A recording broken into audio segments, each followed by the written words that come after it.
The past 2 weeks have been absolutely crazy, not just from a geopolitical standpoint, but also from the effects that recent events have had on the crypto market. And despite how volatile it's been thus far, it's likely to get worse before it gets better. How this will impact crypto depends on what transpires in Ukraine. Today, I'm going to dive deep into the topic of conflict and crypto and give you my predictions of where we could be heading.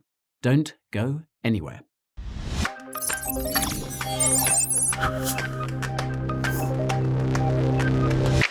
Before we commence, I must hold you in suspense as there is a disclaimer I need to dispense. Although I may make you wiser, I am no financial advisor. Please consult your financial dude if you're in an investing mood. Education and information is all that I bestow upon you. Now, if you are new to this corner of the tube, my name is Guy and crypto is what I do. The Coin Bureau is where you will find the highest quality crypto content around. News, reviews, market overviews, interviews, anything you choose. If that sounds like something that you would like to avail yourself of, then acquaint yourself with that subscribe button. Pinging that bell would be swell, so YouTube can give you a bell as well. Okay, that's my shtick. It's time to look at crypto in a time of conflict. Unless you've been living under a rock over the past 3 weeks, you'll know that Russia has invaded Ukraine. In the early hours of the 24th of February, the worst appeared to be happening as rockets were launched at many major Ukrainian cities and Russian tanks started rolling. It was a tragedy that many had been hoping would not occur. But it was happening, and it was having massive repercussions for global financial markets. Given that cryptocurrency was one of the few assets tradable at the time of the invasion, we managed to get a glimpse of just how a massive geopolitical shock would impact the markets. Quite unsurprisingly, crypto fell like a stone. The entire crypto market cap was down by almost 10% as traders were dumping their holdings in the illiquid hours. Of course, when the traditional financial markets opened the next day, they too were caught up in the collapse. This left many people questioning whether cryptocurrencies like Bitcoin really were a safe haven asset. I mean, wasn't this the ultimate test for the currency? Nothing is more destabilizing than a war, and crypto fell almost 4 times more than stocks. Well, there could have been a few reasons for this. Firstly, as we've seen over the past 2 years, Bitcoin has behaved a great deal more like a risk-on asset that investors place in their more risky buckets. Those factors that tend to drive equity markets have also moved the crypto markets and sometimes to a greater degree. The correlation has been trending up over the past 2 years. So, market uncertainty drives risk assets lower. And not only that, but you have to consider the fact that a great deal of the trading that takes place in Bitcoin these days is algorithmic.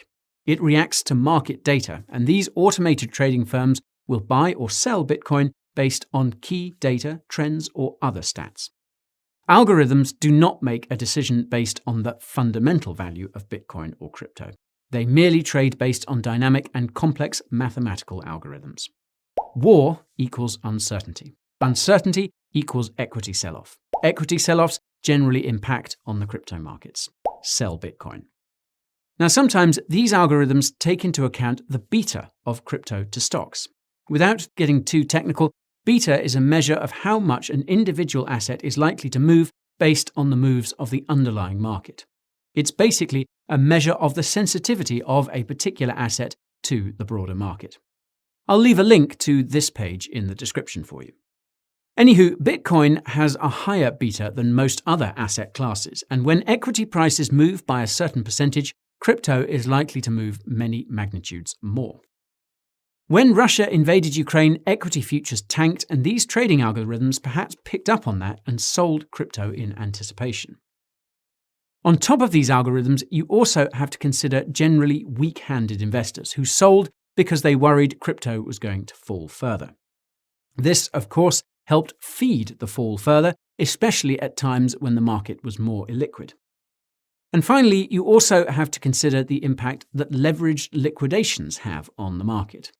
As we've seen so many times over the past few years, cascading liquidations tend to exacerbate moves in the crypto markets. So this is my take on what caused the fall in crypto. But that doesn't mean that it's not a safe haven asset. That's because, based on these fundamental value propositions, Crypto is an asset class like none other, something that was clearly demonstrated in the days after the invasion. Those who were suffering the most from the invasion were no doubt the Ukrainian people. Not only did they have to contend with falling rockets, but they also had to deal with a financial system that was collapsing around them. The day after the strikes began, the bank runs started. People rushed to ATMs to withdraw any cash they needed to survive, even though such efforts were largely futile. That's because the Ukrainian central bank suspended the country's currency market and placed a limit on withdrawals from ATMs. People could only withdraw about 100,000 hryvnia a day as the exchange rate with the US dollar was reaching the lowest levels on record. What this so clearly demonstrated was the inherent risks of fractional reserve banking. The reason that the central bank had to place these strictures on its citizens is because the banks didn't actually hold all the deposits that were on their books. This concept of fractional reserves is something I covered in much more detail in my video about the fiat Ponzi scheme. That's in the top right for your viewing pleasure. The point is that these people had very few options to preserve their assets in a country that was getting militarily and economically pummeled. Then there were those who decided to turn to cryptocurrency, one of the few forms of money that can be easily stored and transported in a permissionless way. Now, there are no doubt countless stories like this, but I'd like to draw your attention to this one that was published in Bitcoin magazine.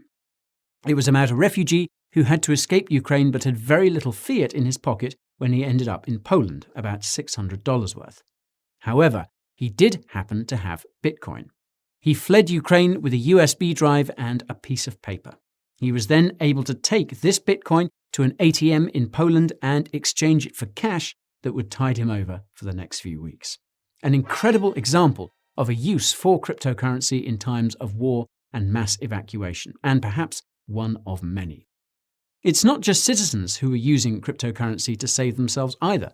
The Ukrainian government was also using crypto to fight back against the invaders. More specifically, Ukraine asked for donations in cryptocurrency in order to provide aid and help fund the war effort. It was a monumental occasion. And in total, the country was able to raise over $50 million in various cryptocurrencies.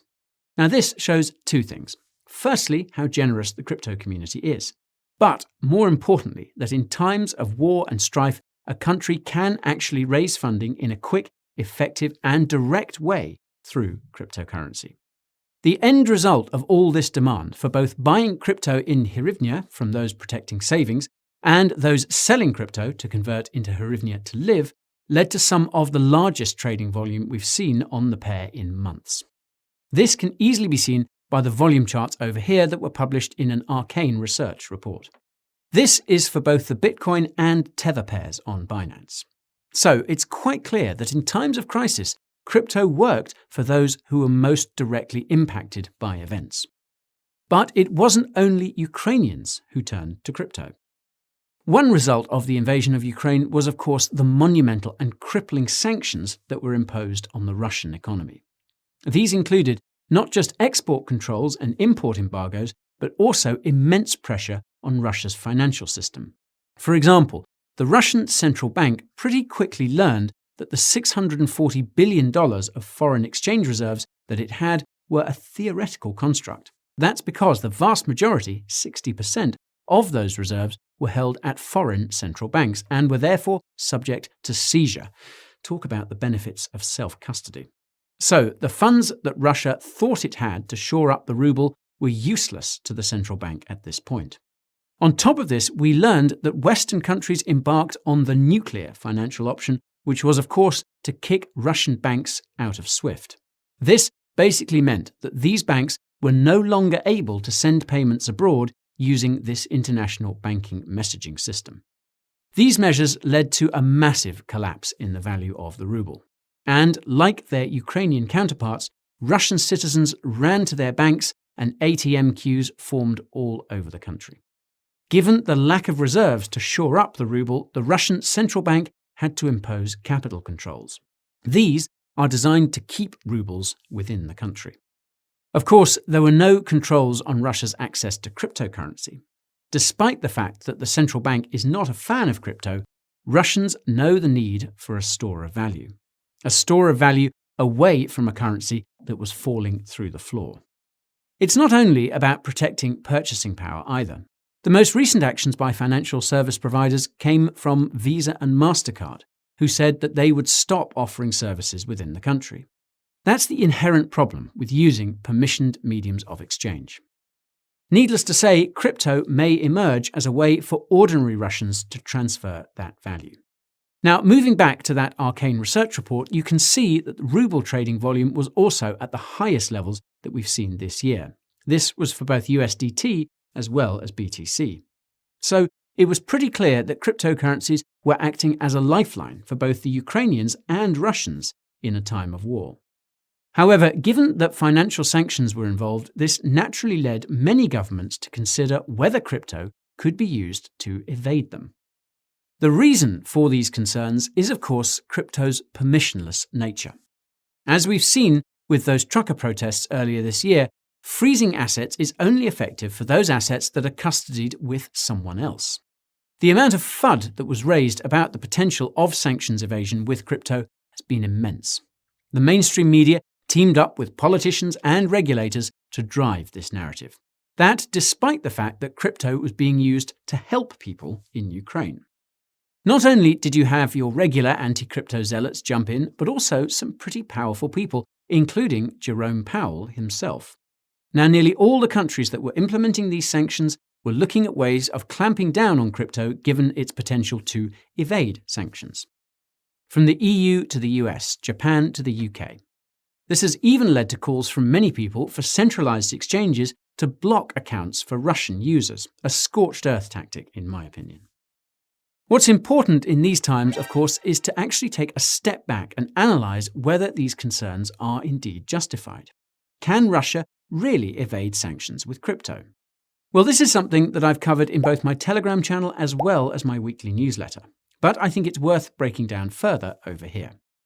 Firstly, you have to consider the fact that although cryptocurrency is permissionless, it is fully transparent. Every single transaction on the Bitcoin blockchain can be fully tracked. There are companies out there that can trace the most minute of payments across the network, and I'll leave my video on the subject for you in the top right.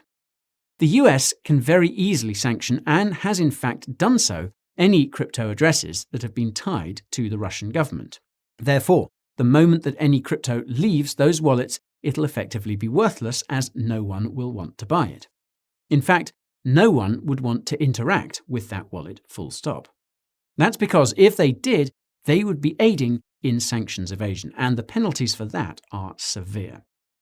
But let's even assume that the Russian government miraculously managed to evade the many eyes monitoring its transactions. How on earth could it find the liquidity in the crypto markets to meet its need for global transactions? Tens of billions of dollars of trade are done to and from Russia in a day. Despite how deep crypto markets have become, there is no way that Russia would be able to source that liquidity from anywhere. Some people may say that this still leaves the oligarchs who may want to avoid sanctions too. But there is still nothing stopping the US government and its allies from sanctioning specific wallets. All exchanges have said that they will immediately suspend any accounts of those who end up on the sanctions list. The point is that these sanctions are going to be effective and most likely have the desired consequences. Evading them will be incredibly difficult and, in the case of crypto, almost impossible. Now, if you wanted a bit more detail on why this FUD around crypto sanctions evasion is almost nonsensical from a legal perspective, then I encourage you to read this illuminating tweet thread by Jake Chavinsky. So, it's quite clear that this is all theatre. Whether governments will decide to take any sort of action remains to be seen. My hope is that sense will prevail and that tempers will die down. But now, the most important question is where crypto prices go from here. Will the fundamental demand in wartime prove crypto to be the ultimate safe haven asset? Are we going to the moon? Well, not quite yet. That's because of the shifting global macroeconomic landscape we find ourselves stumbling through. So, let's take a look at that, shall we? While the war has hogged most of the news coverage over the past couple of weeks, we cannot forget about the other really important events taking place. I am, of course, talking about the Fed's monetary policy and how this is likely to impact on the global financial markets. In fact, the Fed is set to meet for its much-anticipated March meeting in a couple of days, and I think it's fair to say that this is perhaps one of the most consequential meetings since the pandemic began. That's because in this meeting, we're likely to get a sense of how aggressively the Fed is going to rein in monetary stimulus. The most unprecedented monetary stimulus that we've seen in its entire 108-year history. The tapering began last year, and it appeared we were well on the way to a March rate hike. Prior to the invasion of Ukraine, the consensus analyst estimate for the rate hike was 50 basis points or 0.5%. There were also estimates of between 5 and 7 rate hikes throughout the year. This also lined up with the US interest rate curves. However, after the invasion, there were many claiming that the Fed was likely to hold off on any hikes in March. I actually held a poll on the day where most of you folks thought it was unlikely. As mentioned then, I still thought the Fed would act. In the period after the invasion, the futures curve was pointing at a 100% chance of a 25 basis point hike, with an average of about 5.5 hikes this year. The Fed later confirmed this in its final meeting before the blackout period. Powell stated, quote, "I'm inclined to propose and support a 25 basis point rate hike." Now, there were many other Fed officials who also thought this was the appropriate course of action.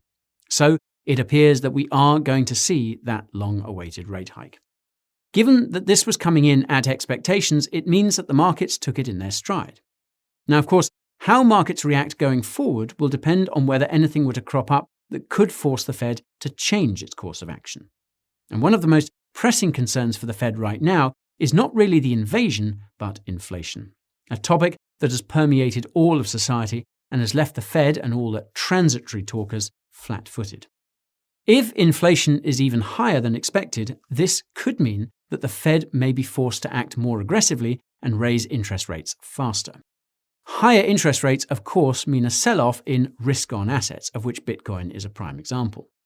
I explain this in much greater detail in my video about the impacts of crypto in a rates-up environment. Feel free to come back to watch that later. So, the underlying question is how the inflation picture is likely to have changed over the past month. While many people were saying that inflation rates were tapering off, there have been a number of cost-push pressures since the invasion that could impact on this. For example, oil prices have skyrocketed. Higher oil prices mean higher gas prices, higher energy prices, higher prices for goods and services as production costs have gone up. Beyond energy, the sanctions are also likely to impact on the price of food and other raw materials. These are all factors that carry weight in inflation measures. Then, of course, we have to consider those fragile supply chains. They were already pretty shaky before the invasion, with some claiming that it would take months before they could be unclogged. War, strife, and sanctions are only likely to add to these issues. Russia is being blocked off from the world, and this could have a serious impact on the global flow of goods. What this all points to is potentially higher inflation. But how much higher? If it overshoots considerably, expect some market volatility. Expect crypto to take a dip along with other financial markets. But, as was the case with the sell-off right after the invasion of Ukraine, these movements are not based on fundamentals, but on sentiment. And sentiment is fleeting, while fundamentals are more sound. As I've shown, in times of war, crypto has been shown to be a fundamental technology that can protect the purchasing power of those directly affected. However, it will likely be a safe haven asset for all of those who are going to be indirectly impacted. That is likely to be a lot of people around the world. The global geopolitical uncertainty is going to cause a great deal of instability. It's also given us a live demonstration of how centralized and interdependent the global financial system is. Just because it's Ukrainians or Russians who are locked out of their bank accounts doesn't mean that it won't happen in your country at some point. Just ask those Canadian truckers. This is the reason why Bitcoin accumulation continues. It's something that can be seen on-chain. According to a recent report by Glassnode, the recent events in Ukraine were a broad-scale redistribution event from the weak hands to the strong hands. Those who had bought Bitcoin towards the top were selling out and taking their losses. In fact, Based on the on-chain metrics, this recent fall is akin to the period between May and July of last year, where prices collapsed. In this period, we saw a large-scale accumulation by hodlers at the expense of the paper hands. There is, of course, a lot more information to glean from this report, and I'll leave a link to it in the description so that you can come back to it later. Now, what's also interesting about this recent phase of accumulation is that relative new buyers, those who were accumulating over the past 6 months to a year, appear to have a steel resolve as well. As compared with the top buyers who were the first to capitulate, this new cohort of hodlers is holding on even though they're at a loss. This accumulation was also confirmed in data coming from CryptoQuant. This tweet by the CEO shows the UTXO age bands for Bitcoin. Those who had been holding Bitcoin for 6 months or more now make up 52% of the age range in the charts. This is way up from the cyclic high when these holders only made up 13% of the address distribution. So the point is that in the current climate, accumulation is taking place. Yes, there will always be weak hands who sell out in times of stress. These are then followed by algorithms that trade off the signals that the weak hands provide. Those who are still hodling Bitcoin and crypto appreciate its true underlying value. They appreciate that in the current circumstances of war, censorship, higher interest rates, and general uncertainty, it is the ultimate hedge. Now that's it for most of the video, folks, but I just want to wrap up with a few of my final thoughts. This war is a tragedy, and the situation is only going to get worse before it gets better. I do hope that a speedy resolution is forthcoming for the sake of all of those directly affected. Now, there are many things that one can take from this invasion. Some will point to the nuances of geopolitics or the fragility of leaders. But for me, it's how damn important cryptocurrency is in a time of conflict and strife. In uncertain times, the centralized financial system that we tend to lean on is exposed as the fraud we always knew it was. In both Ukraine and Russia, people are using crypto as a means of protecting their savings and transferring value. A sovereign country has even used it as a method to fund the war effort, something that is completely unheard of. As this war starts having knock-on economic effects for other countries, we'll begin to see just why cryptocurrency has so much value. Nothing instills more faith than lived experience. Now, of course, this doesn't mean that we won't see volatility. Price can sometimes diverge from value, and price is driven by factors that are often beyond our control. These include factors such as the amount by which the Fed chooses to rein in that monetary stimulus. If it's significantly different from the market expectations, then you can expect crypto to react accordingly. But that's all noise at the end of the day. Let's not forget that the main thing that the Fed is trying to fight, inflation, is as a result of the flaws in the fiat money system. And while this conflict may eventually come to an end, it has exposed many more of these inherent fiat flaws. Flaws that further reinforce the dire need for an alternative monetary system. The powers that be want CBDCs. As for me, I'm sticking to BTC. What about you? Almost time for me to go, but before I do, I'm keen to hear what you guys think. So, how do you think this conflict will play out? Do any of my Ukrainian or Russian viewers want to share their thoughts? Let your fingers do the walking in those comments down there. Oh, and while you're down there, you cannot miss my socials page. Over here, I have the only official links to the places you can follow me outside of YouTube. These include my Telegram channel, where I do daily market updates, Twitter for my latest thoughts and the occasional shitpost, Instagram and TikTok for memes and behind-the-scenes fun. You may also be interested in my deals page. It's over here where I share some of the best deals and promos in the crypto space, exclusively for the viewers of this channel. That's you, folks. Finally, check out the Coin Bureau podcast for a trip through crypto right from the beginning. All of that gold is below at the top of the description. Finally, folks, I hope this video was helpful. Give this crypto champ a like if you liked it and a sub if you loved it. Oh, and don't forget those notifications. You don't want to miss what else I have coming through soon. Good night and good luck.